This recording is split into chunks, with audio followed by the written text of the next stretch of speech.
दिनभरिकै तनको घाउ साँझ पख मनले सेक्छो जुन चाहिँ गरौ भारी त्यसमै बालबच्चाको खुसी देख्छु बालबच्चाको खुसी देख्छु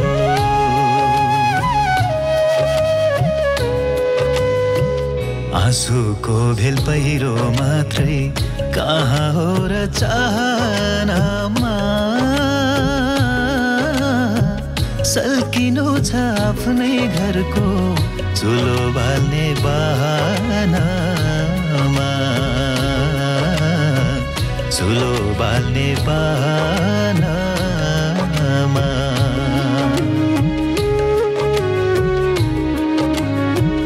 लेख्नै बिर्स्यो क्यारे कर्म अधुरै छ वाक्य डढेलोले खाको बन्झै हुँदै गयो आज मेरो भाग्य हुँदै गयो आज मेरो भाग्य भाग्य मेरो भाग्य भाग्य मेरो भाग्य भाग्य मेरो भाग्य भाग्य मेरो भाग्य डोकोमा दुध दिएर हुँदैन गाउँले हो जसको भाग्यमा जे लेखिएको छ त्यही नै हुन्छ अब हाम्रो समाज यस्तो होस् भेदभावको अन्त होस् परिवारमा सम्बन्ध खटपट भयो भने घमण्ड त्याग्ने हो सम्बन्ध बिगार्ने होइन बुहारी जीवनको अमूल्य उपहार भनेको एउटा खुसीको परिवार हो जसलाई किनेर पाइँदैन बुढेसकालमा तिम्रो बिजोग हेर्न नपरोस् भनेर भनेको हो के बुढा हुन त बुवा आमालाई हेरेर छोराछोरी कस्तो छ भने थाहा हुन्छ उही बेलामा बुढाले के गल्ती गर्यो होला छोरो लाटो जन्मियो हेरे श्यामे म फेरि पनि भन्दैछु बढी नबोल भनेर होइन यो श्यामेको बाबुमा त रुँदै पो गएको देखे त के भन्छ साउजी के हुनु नि जक्कुजी त्यही त हो नि छोरा बुहारीको तनाव होइन के गरेछ यो श्यामेले बाबुआमालाई श्यामेको बाबुआमाले मेरो पसलमा भारी बोलको 20 वर्ष भयो चिन्ता लिनु पर्दैन बुहारी सायद कान्छो छिट्टै सम्पर्कमा आउनेछ जुन भाउजू दाइलाई त बङ्गालीले मारेर फाल्यो रे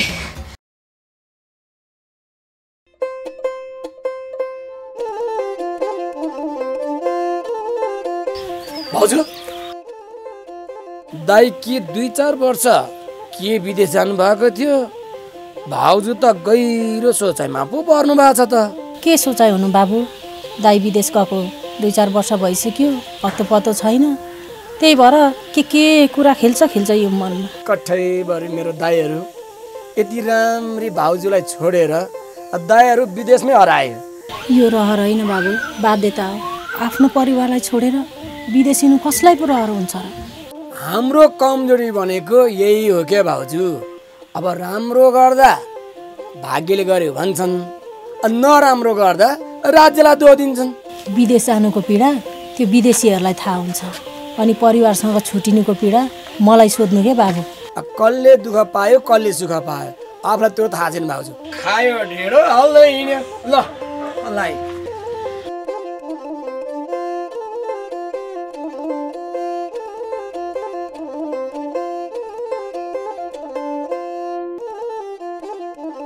कहाँ गयो त्यो लाटो भाइ अहिलेसम्म घर आएको रहेनछ खोइ पल्लो गाउँतिर गयो भन्थे पसलमा पनि गएको छैन रे मलाई पढाउन पनि उसैको भार छ हजुरलाई औषधि किन्दिन पनि उसैको जिम्मा छ लौ न बाबा त्यो त आत्तिएर घर छोडेर भागो कि के हो भागोस् जेठो गएको आसन फर्केर आएको छैन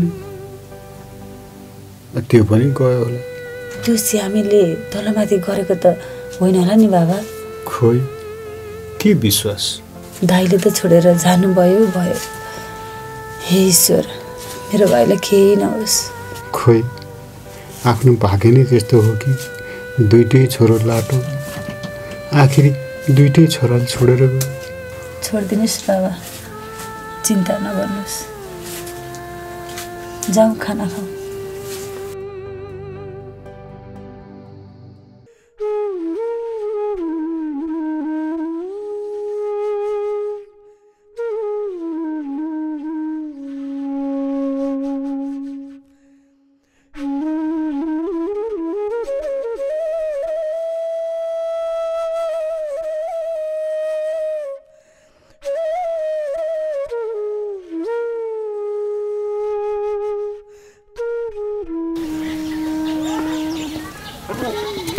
नमस्कार काका। हजुर एक्लै हुनुहुन्छ क्या हो काका? म त श्याम दाईलाई भेटौँ कि भनेर आएको। खै घरमा हुनुहुन्न र? छन्, काम गर्ने होइन, कतैतिर डुल्न हिँड्यो होला। सन्चो भएन क्या हो काका? अनुहार हेर्दा त अलिक बिरामी जस्तो देखिन्छ नि। आफू ठिक छु भन्ने अनुभूति कहिले गर्न पाएको छु र बाबु? किन के भएर काका? हेर्दाखेरि श्याम दाई त एकदम बुझ्ने खालको देखिन्छ। बाहिर मात्र हो बाबु, घरको लागि त दैत्य नै हो नि। किन चिन्ता लिनुहुन्छ काका? हजुरको आफ्नै छोरा त हो नि, सम्झायो भने त सम्झिहाल्छ। सम्झाएर सम्झिने भए आज मेरो यो हालत हुँदैन थियो होला नि बाबु। आखिर के भएर काका त्यस्तो? सबै कुरा तिमीलाई म कसरी बताउँ त बाबु? हुन त देखेको कुरा सबै राम्रो हुन्छ भनिन्छ, दृष्टिभ्रम पनि हुनसक्छ। त्यही छोरा भनेर संसार बोलेँ बाबु, तर अहिले नमर्नु न बाँच्नु बनायो। काका, भाग्य कसैको पेवा हुँदैन, न कसैको अधीनमा हुन्छ, न हामीले सोचेको जस्तो नै हुन्छ। हुन त तिमीले ठिकै भन्यौ बाबु, तर मेरो जस्तो भाग्य कसैको नहोस्। बुहारीको किचकिच, एक्लो छोरोको तनाव, अब त म धेरै बाँच्दिनँ जस्तो लाग्छ बाबु। आफूले आफैलाई हेरेर कमजोर नबन्नुहोस् काका। कुमालेले बनाएको माटोको भाँडो र आफूले जन्माएको छोराछोरी उस्तै हो काका। जस्तो बनाउनु मन लाग्यो त्यस्तै बन्छ। मलाई मेरो छोरा बुहारीले जस्तो व्यवहार गरे पनि भोलिको दिनमा मेरा छोरा बुहारीलाई नाति नातिनीले त्यस्तै व्यवहार नगरून्। हुन त पृथ्वी गोलो छ काका। रुँदा रुँदै आँसु रितिसकेँ, सम्झाउँदा सम्झाउँदै म थाकिसकेँ। अब त म केही पनि भन्दिनँ बाबु। नआत्तिनुहोस् काका, मैले भेट्यो भने म सम्झाउँछु श्याम दाईलाई, किनभने उहाँ सम्झाउँदा सम्झिने खालको हुनुहुन्छ। हुन्छ नि त। हस् त काका, अहिलेलाई म जान्छु।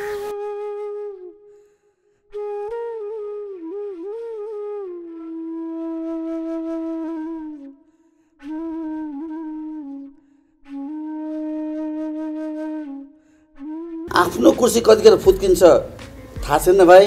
तिमीहरूको के कुरा गर्नु?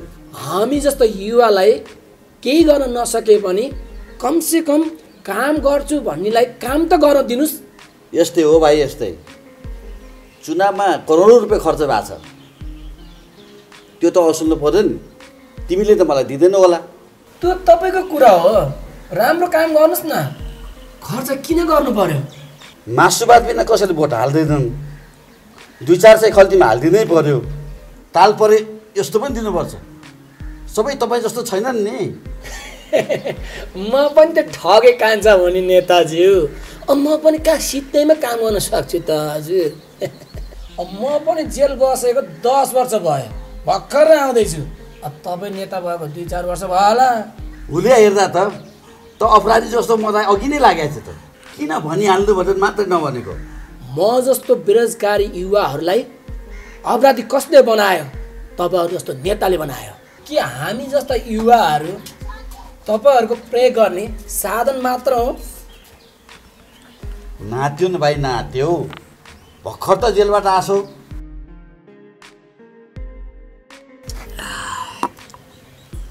अब जे गर्छ यो ठगे कान्छेले गर्छ, बुझ्नुभयो नि।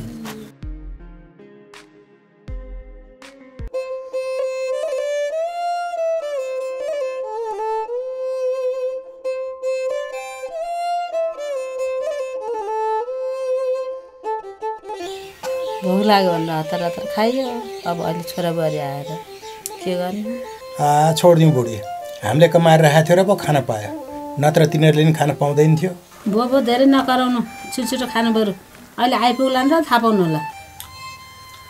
कस्तो जमाना आयो बुढी, आफूले कमाएर राखेको पनि डाइ खानुपर्ने। यो सबै भाग्यको खेल हो, के गर्नु? हामीले माया गरेर छोराबुहारीले हाम्रो माया बुझेन।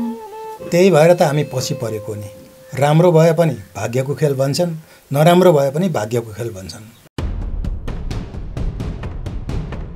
हाम्रो जस्तो छोराबुहारी चाहिँ यो दुनियाँमा कसैलाई पनि नपरोस्।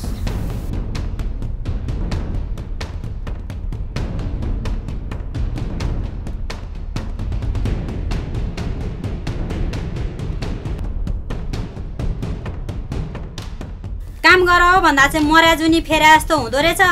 खाना त कति छिटो हतार हुँदो रहेछ होइन, बनाएर मात्रै राखिदिनु पर्ने रहेछ। आखिर हामी कति दिन बाँच्छौँ अरू बुहारी? यो एक गाँस भात खाएको पनि किन त्यति ठुलो वचन लाउँछ? आफै कमाउने आफै खाने, यो सब मेरो बुढोले कमाएको हो। यो उमेरसम्म कामै नगरी खाएको त होइन नि बुहारी, किन यसो भन्छु? यहाँ त्यस्तो पो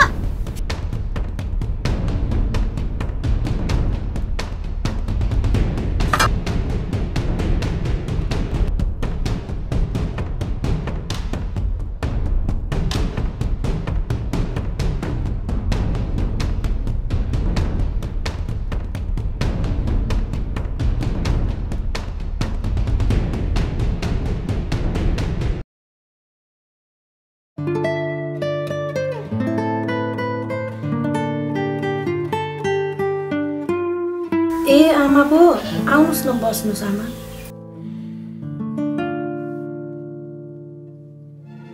अनि सन्चै हुनुहुन्छ आमा? आज त घरमै आउनु भएछ। सन्चो बिसन्चो त यस्तै हो नानी, के गर्नु, आफ्नो त भाग्य खोटो रहेछ। त्यस्तो के भएर आमा? हुन त के हुन र, घरमा बसी टिप्नु छैन जुन नानी। खै के हुन लाग्यो आमा? जता हेऱ्यो ढामाडोल मात्रै देख्छु। हजुरको हेऱ्यो त्यस्तै, आफ्नो त्यस्तै। मेरो जस्तो त छैन होला जुन नानी तिम्रो। मेरो त मरि रात दिन नभनेर दुःख गरेर भारी बोक्छु। छोराबुहारीले पसलबाट खुरो उधार ल्याएर एउटा फुटेको कौडी देख्न पाउँदिनँ। देख्नमा बुढो विदेश छ भन्ने मात्रै हो आमा, दुःख कति छ भन्ने कुरा मलाई मात्रै थाहा छ। म त थोरै पैसा छ कि भनेर माग्न आएको, यस्तो कुरा पो गर्यो त जुन नानी। मसँग के पैसा हुनु र आमा? हजुरहरू आफै कमाउने हुनुहुन्छ, छोराबुहारी हुनुहुन्छ। मेरो त बुढा विदेश बसेको नाम मात्रै हो, पैसा नपठाएको 1 वर्ष भइसक्यो।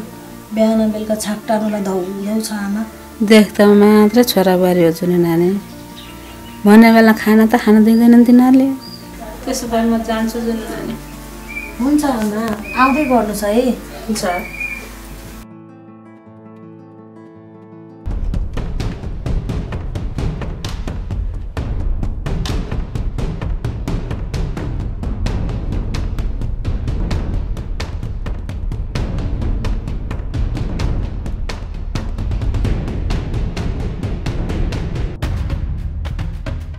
श्यामीले मलाई जति दुःख दिन्छ नि त्यो भन्दा डबल दुःख दिन्छु भनेको होइन, देखिस्?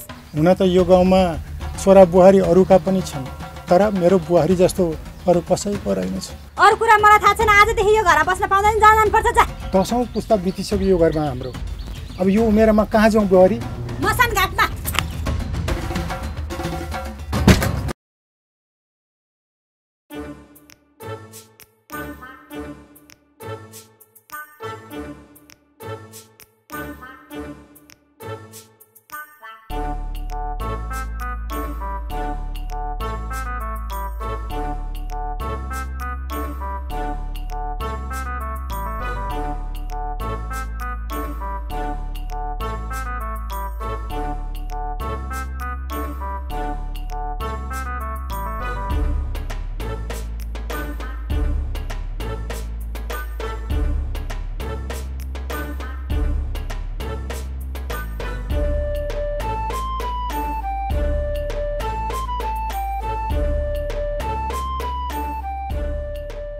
हेर श्याम बाबु, मैले अस्ति नै भनेको होइन उधारो दिनलाई सोच्नुपर्छ भनेर, किन घरिघरि किचकिच गर्न आउँछौ?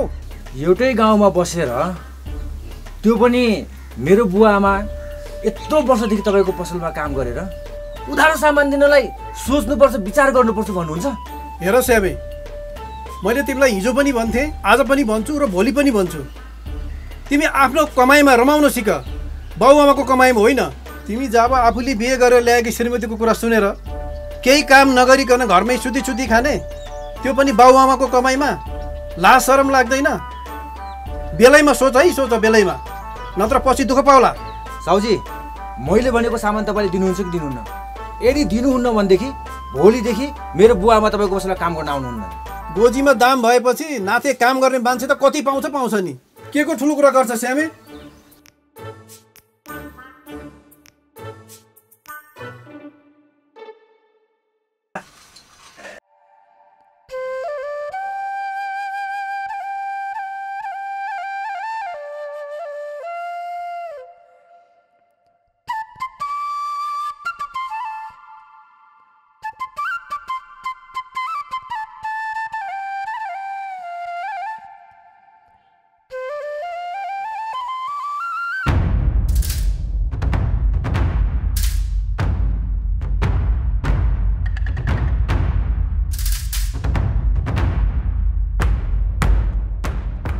किन के भयो र हजुर? खाउला जस्तै गरी हेर्नु आएको त उयो भयो देखिस्?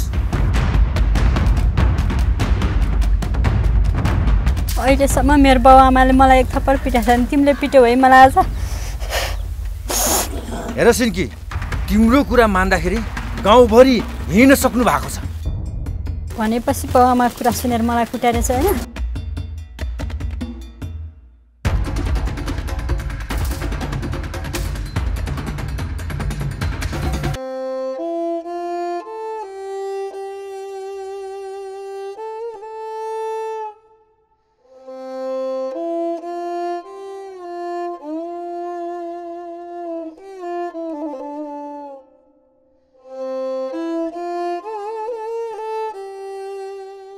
हेर छोरा, बुहारीको कारणले तैँले धेरै दुःख पाउने भइस्।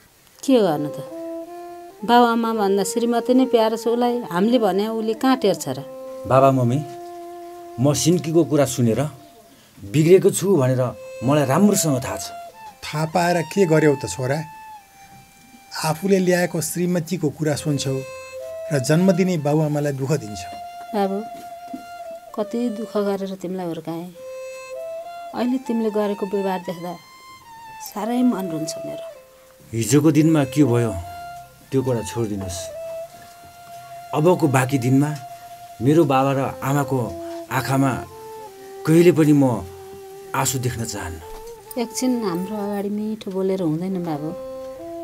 सक्छौ भने तिम्रो श्रीमतीलाई पनि हामीलाई माया गर्नुपर्छ भन्ने संस्कार सिकाऊ।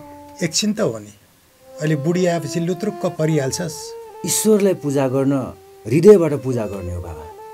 कसैले गर भनेर गर्ने होइन, नगर भनेर नगर्ने होइन। त्यो दिन राम्रोसँग थाहा छ बाबा मम्मी, तपाईँहरूले मलाई कसरी हुर्काउनु भयो भनेर।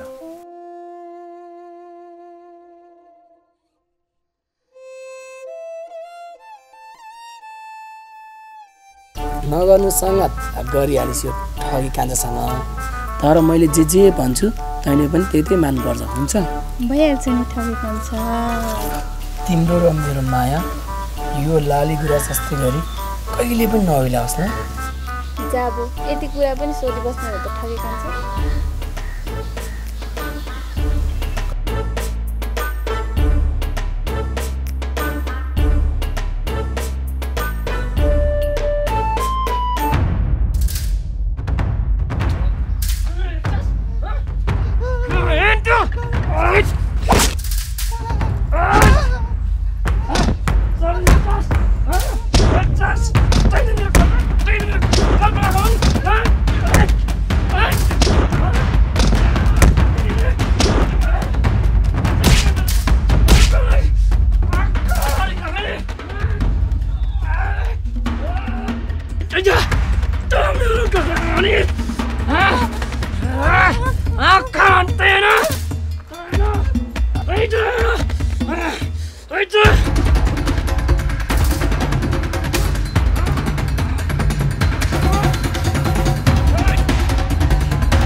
भाग्य भाग्य मेरो भाग्य भाग्य मेरो भाग्य भाग्य मेरो भाग्य भाग्य मेरो भाग्य